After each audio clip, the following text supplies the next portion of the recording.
यशोदा माँ को भी वादा किया था मैं आपका बेटा बनूंगा। अब एक भगवान है और दो माताओं को वादा कर दिया, तो फिर दोनों वादाओं को सिद्ध करने के लिए भगवान ने प्लान बनाया कि दोनों के गर्भ से चलते हैं, फिर दोनों मिलके एक हो जाएंगे। दोनों चलते हैं अलग अलग गर्भ में और फिर दोनों के यहां से प्रकट होके दोनों मिलके एक हो जाएंगे। अभी बात पूरी नहीं हुई, बात पूरी सुनिएगा। ये माता देवकी कौन है? इन्होंने बहुत तप किया, तब इन्होंने भगवान को पाया। कथा ये भी मिलती है संतों की वाणी से कि माता कैकई, जब माता कैकई राम जी से मिलने चित्रकूट आई तो माता कैकई की आंखों में आंसू थे।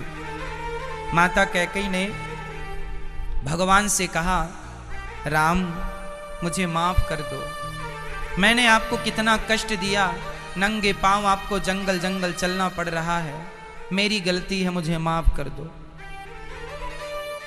राम जी ने माँ के चरण पड़े, चरण छुए और कहा, माँ आपको मुझसे माफी मांगने की क्या आवश्यकता है, क्या जरूरत है? कैकई माँ ने कहा, मैं कैसे मानूं कि आपने मुझे माफ कर दिया। राम ने कहा, माँ आज आप जो मांगोगी आपका बेटा देगा, बोलो क्या चाहती हो। मैंने कभी आपसे गुस्सा हुआ ही नहीं, आपने जो किया है ठीक किया। कैकई माँ ने कहा, यदि तुमने मुझे माफ कर दिया तो एक वचन दो, एक वादा करो। कौन सा वादा? कैकई माँ ने कहा कि तुम मुझे वादा करो कि अगले जन्म में तुम मेरे पुत्र बन के पैदा होगे। तो राम जी ने कहा, ठीक है मैं आपका बेटा बन के आऊंगा, पर दूध नहीं पीऊंगा आपका। बेटा बन के आऊंगा जरूर, पर मैं आपका दूध नहीं पीऊंगा। वही माता कैकई द्वापर युग में देवकी माता बनी। वही माता कैकई क्या बनी? माता देवकी। अच्छा, ये तो हो गई देवकी के जन्म तो ले लिया पर दूध नहीं पिया, इसलिए भगवान ने जन्म तो लिया माता देवकी के गर्भ से, परंतु प्रकट हुए देवकी के यहां, पर उन्होंने दूध नहीं पिया। अच्छा, दूध पीने का वादा किसे कर दिया था? ये यशोदा मैया कौन है? इनके पूर्व जन्म की कथा क्या है? तो इनकी कथा भी कुछ ऐसी है कि ये माता यशोदा पिछले जन्म में माता धरा इनका नाम था। यशोदा मैया का नाम क्या था? धरा। द्रोणो वशु नाम प्रवरो धरया सह भार्यया।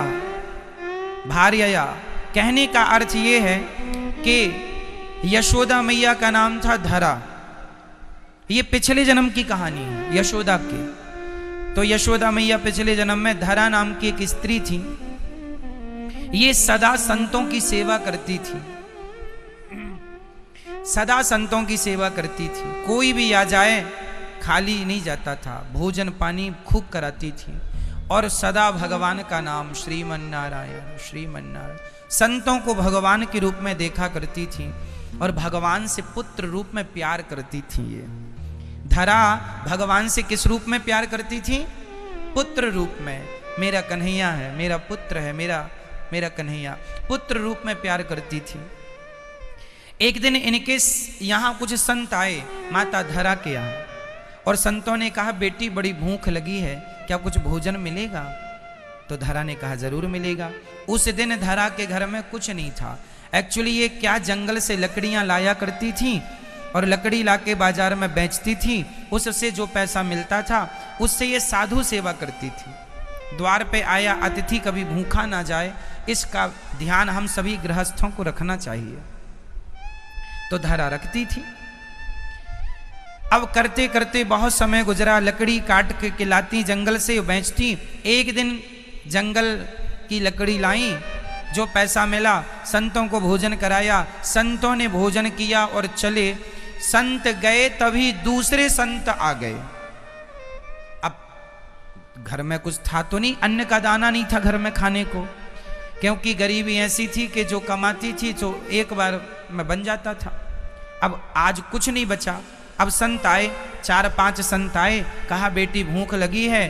और धरा का नाम सब जानते थे कि सबके घर से भोजन भले ना मिले पर इसके घर भोजन जरूर मिलेगा।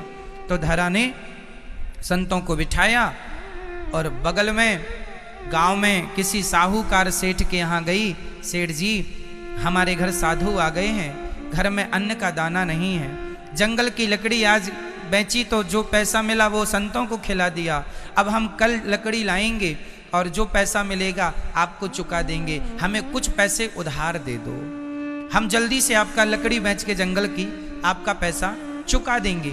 ऐसा माता धरा ने कहा। तो सेठ ने कहा कि तुम कुछ गिरवी रखो तब हम पैसे देंगे। धरा ने कहा गिरवी रखने को होता तो हम बेच ना देती, जो भी ज्वेलरी थी, सोना चांदी था, सब बेच के वो सेवा कर चुकी है, हमें कुछ उधार दे दो भैया, विश्वास मानो हम 10-5 दिन में आपका पैसा वापस कर देंगे।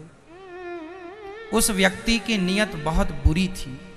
उस सेठ ने धरा को देखा, धरा बड़ी सुंदर थी और धरा के शरीर बिल्कुल जवान था, सुंदर भी थी जवान भी थी। तो धरा के स्तनों की ओर इशारा किया उसने, कहा कि यदि तुम हमें अपने ये स्तन दे दो तो हम तुम्हें धन दे सकते हैं। धरा ने 2 मिनट के लिए सोचा। उस व्यक्ति की नीयत तो धरा को देखकर डोल ही चुकी थी, नीयत का खोटा आदमी था वो।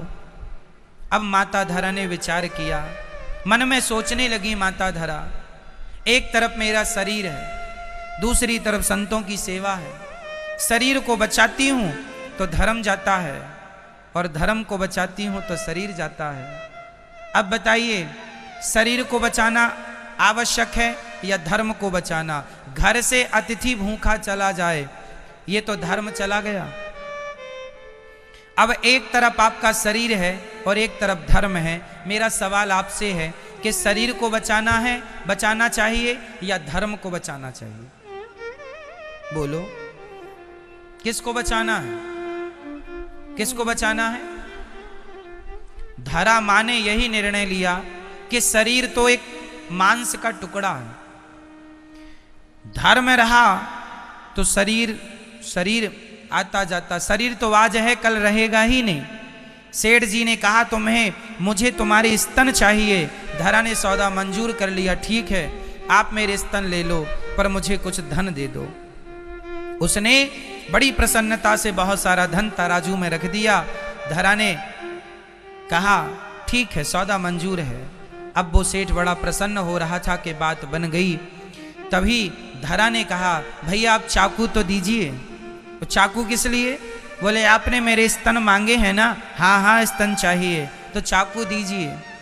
वो समझ नहीं पाया कि चाकू किस लिए मांग रही है, उसकी नीयत कुछ और थी और धरा का भाव कुछ और था। उसने चाकू दी तो धरा ने अपने दोनों ही स्तनों को चाकू से काट करके दोनों स्तन धरा ने उस सेठ की तराजू के एक पलड़े पर रख दिया। कहा भैया आपको मेरे स्तन चाहिए था तो ये रहे मेरे स्तन।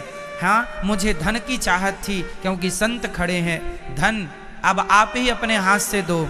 उसने धन दे दिया। धरा ने बाजार से सामान खरीदा और संतों के लिए भोजन बनाया। उसी लहू लोहान की स्थिति में, रक्त से गीली है, उसी हाल में उन्होंने भोजन बनाया और संतों को जब परोसा, संतों ने देखा कि आपके शरीर से तो रक्त की धार निकल रही है। संतों ने कहा ये रक्त कैसे? धरा ने पूरी राम कहानी सुनाई। मेरे पास रोटी नहीं थी, मांगने गई सेठ से पैसे उधार, उन्होंने स्तनों की डिमांड कर दी, इसलिए मुझे ये स्तन काट के देने पड़े। अब तो वो संत जो थे उनकी आंखों से अश्रुपात होने लगा कि मेरे सेवा के लिए संतों से इतना प्रेम, समाज की सेवा से इतना प्रेम कि सेवा के लिए आपने अपने स्तनों का दान कर दिया।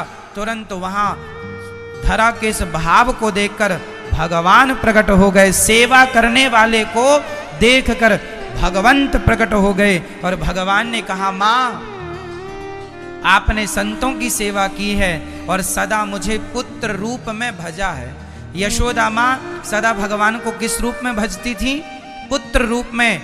तो भगवान ने कहा आपने स्तनों का दान किया है संतों की सेवा के लिए। जो संतों की सेवा करता है, जो समाज की सेवा करता है, जो सेवा करता है, जो अन्नदान करता है, मैं सदा उस पर प्रसन्न रहता हूँ। आपने पुत्र रूप में भजा है, मैं आपको वचन देता हूँ अगले जन्म में मैं आपका पुत्र बनके आपके इन्हीं स्तनों का पान करूँगा, दूध पीऊँगा। भगवान ने धरा को वचन दिया कि मैं आपका पुत्र बनूंगा, इसलिए भगवान ने धरा को माँ यशोदा बनाते हैं और यशोदा के पुत्र बन के भगवान अब माँ का दूध पीते हैं। तो एक माँ हो गई देवकी और एक माँ हो गई धरा, तो यशोदा। तो एक ही भगवान ने दो माताओं को वचन दिया, तो अब इसलिए वो एक रूप में देवकी के यहाँ प्रकट हुए और एक रूप में वो यशोदा के यहाँ भाई बहन के रूप में प्रकट हुए। तो बहन को तो कंस ने मार दिया, हाथ से छूटकर चली गई।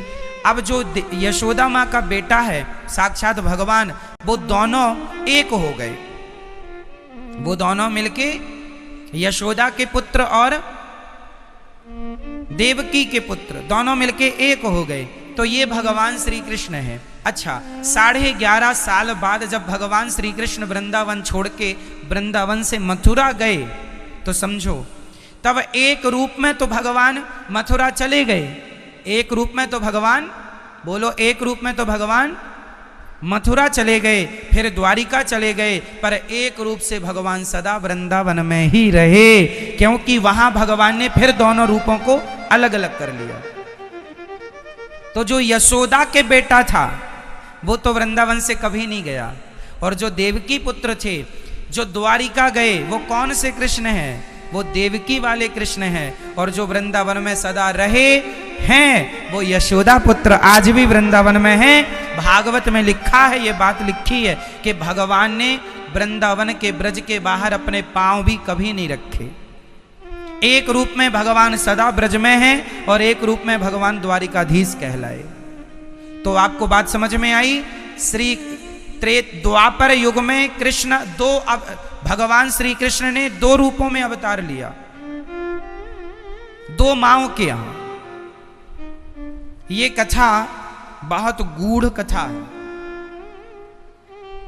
तो यशोदा के जो कन्हैया हैं वो वृंदावन छोड़ के कभी नहीं गए, इसलिए जब उद्धव जी आए तो गोपियों को छोड़ के श्री कृष्ण कहीं गए छोड़ी? उद्धव को भगवान ने जो वृंदावन भेजा था ज्ञान लेने के लिए, तो आपने देखा होगा उद्धव जी जब यहाँ आए थे ना, तो गोपियों के बगल में कृष्ण को बैठे हुए देखा था। उद्धव जी ने लिखी है ये बात, राधा जी के बगल में बैठे। उद्धव जी ने कहा मैंने तो इन्हें मथुरा छोड़ के आया हूँ, ये यहाँ कैसे आ गए? तो एक रूप में वो मथुरा थे और एक रूप में वो गोपियों के पास थे। तो गोपियां रोती क्यों थी? गोपियों ने केवल प्रेम इसलिए प्रकट किया ताकि दुनिया वालों उद्धव जैसे ज्ञानी समझ सकें कि प्रेम भगवान से ऐसे किया जाता है, इसलिए प्रेम करके बताया कि प्रेम में ऐसे रोया जाता है ना। जब माँ बच्चे को कहती है रो, तो बच्चा रोता नहीं है, माँ कहती ऐसे, तो बच्चा भी हंसे। माँ कहती हंसो, बच्चा कैसे हंसे? तो हंस के बताती ही, तो बच्चा भी हंसता। जो माँ करती है वो बच्चा करता है, करके बताना पड़ता है। जैसे राम जी को अवतार क्यों लेना पड़ा? कि मर्यादाएं कैसी होती हैं करके कौन बताएगा? तो स्वयं भगवान ने मर्यादाएं करके बताई ताकि दुनिया देख सके कि ऐसी मर्यादाएं होती हैं, ऐसे मर्यादा का पालन करना होता है, ऐसे माँ बाप की आज्ञा का पालन करना होता है ना। तो ये सब करके बताया राम जी ने, और करके बताया भगवान श्री कृष्ण ने, और करके बताया गोपियों ने। तो भगवान कभी ब्रज से बाहर गए ही नहीं। यदि आपसे कोई ये बात कहे कि भगवान श्री कृष्ण कभी ब्रज से बाहर गए ही नहीं,